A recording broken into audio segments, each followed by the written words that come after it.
À la page 12 de l'annexe N, on couvre maintenant la notion de soustraction de vecteurs en deux dimensions. Donc l'opération soustraction.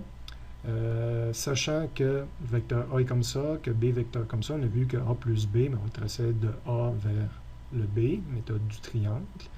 Alors, si on me demande à la place de calculer A moins B, et de dire quel est le résultat de ça, quel est le vecteur R correspondant à A moins B, okay. Ben, on va utiliser la méthode des triangles, puis on va utiliser la propriété que A moins B, c'est comme faire le vecteur A plus le vecteur moins B. Donc, je vais faire une addition comme en haut, mais je vais inverser le vecteur B. Donc, je vais tracer mon vecteur A, du début ici jusqu'ici, première étape. Le vecteur B est tracé là, il était tracé là également, mais maintenant, j'ai besoin du vecteur moins B. Donc, pour faire mon addition, je vais tracer le vecteur moins B, qui est un vecteur inversé de 180 degrés, qui a la même longueur, mais inversé de 180 degrés.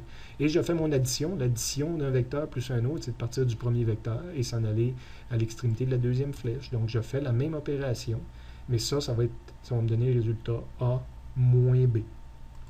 Donc, moins B, c'est ce qu'on appelle le vecteur opposé. On l'avait déjà mentionné tout à l'heure. Puis, un angle de 180 degrés avec l'autre. Donc, c'est la façon de faire une soustraction.